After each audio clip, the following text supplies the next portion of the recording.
かなと思って歌ってみたんだけど HIME めっちゃダサいねテーマソング募集します。嘘です。急なんですけど、ちょっと皆さん意識調査をしても大丈夫でしょうか。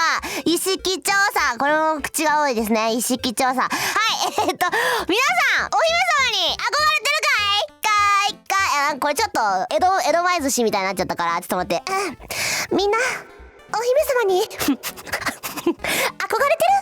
な無理はい、というわけで今日はね、歴史上のお姫様っぽい人をね調べてねいっちゃおうと思います。パンがなければケーキを食べればいいじゃないマリー・アントワネットちょっと待ってこんな感じだったんじゃない？姫が思うマリーさんはきっとこんな感じだよ。なにフランス語書いてあるよ。姫フランス語読むわ。マリーアントイネテジョセパエじゃあねハブソマリー・アントワネットさんはフランスのお妃様ですね。お妃様って何？王の女？姫じゃないじゃん。それ女王様って言うんだよ、姫。待ってそもそも姫の概念がわからない。姫の概念って姫はバーチャル YouTuber なんだけど、姫の概念がわからない。姫っていうのは身分の高い人の娘のやつ娘、ちょっと漢字がね読めないの、姫。これ継承かな身分の高い人の娘。じゃあ偉い人の元に生まれれば姫なんだ。マリーさんは偉い人のあれだから、セーフオッケーもう姫でいいじゃん。はい、マリちゃんのね話しましょう。マリーちゃんとかってクソ慣れしいんだが、マリーちゃんの話をしましょう。マリーちゃんはね7歳の時に6歳のモーツァルトにプロポーズされる。マリーちゃんもしかしたらすごく歌が上手だったんじゃない？そしたらモーツァルトってだってあれでしょ？じゃんじゃかじゃんじゃんじゃーみたいな人だよね。音楽の人知識がガバ身長は154センチ。意外と普通にちっちゃいんだね。ウエストは58センチから59センチ。バストが109センチ。109センチ大きいね。めっちゃバスト食いついちゃったパンがなければなんちゃらかんちゃらのくだり、ケーキ食べればええやんけのくだりはマリーちゃんが言ったものじゃない説が出てるみたい。他の貴族がよ妬んで言った話らしい。これわかんない。実はわかんない。姫その時代に生きてないから知らないけど、パンがなければケーキ食べればいいじゃんみたいなの確かにね聞いたことあるよね。マリーちゃんの名言っていうかテンプレ紹介文みたいな紹介文はい、ということでマリーちゃんでした。マリーちゃんありがとう。今日はありがとうねマリーちゃんはい、次行きましょう。私は世界三大美女ヨキ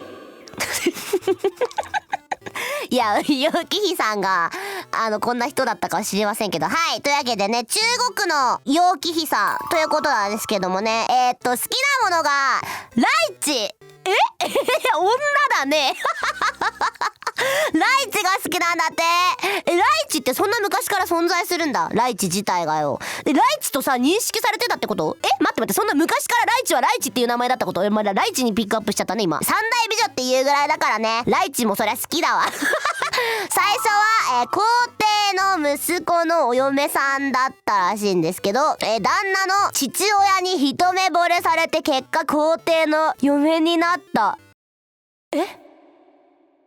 どういうこと黒いよ。ドロドロしてるこれ。もしかして待って、皇帝の息子のお嫁さんだった。オッケー。旦那の父親に一目惚れされて、この旦那の父親っていうのが皇帝皇帝じゃん。これさなんか大変だね。モテモテだったんだね。きっとヨーキーさんはすごく美しい女の人だったから、もう誰にも惚れられてたんだよ今みんなに惚れられてたんだ。だから連れてきて、これ俺の嫁だしよろみたいな感じでお父さんに紹介したら、めっちゃ可愛いやんちょうだいみたいな感じになっちゃったってことでしょ。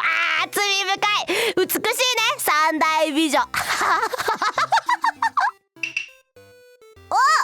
待って結構レアな感じ。すごい人いるんだけど、でもこれいいのかなお姫様の話してるけど、お姫様の中に言っていいのかちょっとわからないけど、まあいいや。10歳でね王様になった女の人がいるよ。ジョジジョージジョージの王様ジョージ帝国じゃん、やばすぎお名前はですねなんかお便りみたいになっちゃった。お名前はヤドベガさんですね。1300年ぐらいの時のポーランドの王様なんだって。なんかまあちょっとよくわかんないけどね、大人の事情がまあいろいろあって、10歳の女児を王様にしないといけなくなって、女王って言葉に王様の嫁みたいな意味があったから、じゃあ王様でいいじゃんってなったんだってそう、適当すぎん？こんなんでいいの？ポーランド要はあれが女王って結婚して女王みたいなとこあるから、女王じゃなくて王だけ取って女児王になったんだ。かっこいいね、女児王。待ってじゃあこの女児と姫が結婚すれば女王に姫はなって、ジョジ帝国が出来上がる田中ジョジ帝国が出来上がる。いいね、ポーランドに移住しようかなそうじゃん、日本にもさ、ちゃんとさ、王様の女いるじゃん。女の王がよ。トップオブ女こちらです。ででん、卑弥呼。弥生時代にあった邪馬台国ね。危ね邪魔って言いそうになった。邪馬台国の女。女じゃない、女王さんですね。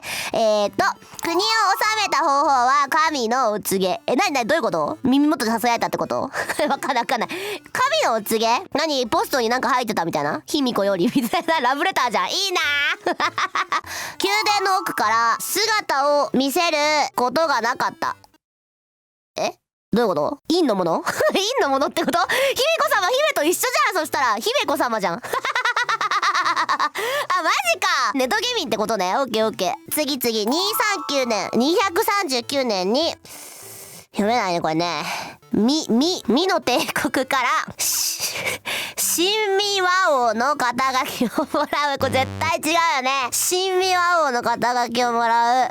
新味和王って何？わかんない。王様になったってこと？美の帝国って何？これ見て合ってんの？魑魅魍魎みたいなやつでしょ？これ違う？これ絶対そうだよね。じゃあ魑魅魍魎の肩書きを違う魑魅魍まあ王様にはなったってことだね、多分。知らんけど。姫が王様になったらはい、体操服は全てブルマで、まずそうだな、女の子に髪の毛を申し訳ないけど切っていただくか、髪の毛を結んでいただくツインテールもしくは、ボブにしていただいて、男の人は自由に生きてもらって大丈夫です。はい、そんな感じで田中帝国はね次の動画にて上がりますので、嘘です。よろしくお願いしますいかがだったでしょうか。お姫様の話だったけどさ、お姫様も一応女なわけじゃん。ネトゲ俳人もいたりさ、なんかいろんな女がこの世にいるんだなと思うと、そういうのが知れてね、よかったなと思ってます。はい。これってなんか姫関係あるはい、というわけでね、またこういうねお姫様トークもできたらいいなと思っておりますのでね、最後にお姫様っぽく締めさせていただこうと思います。それでは皆様、ごきげんよう。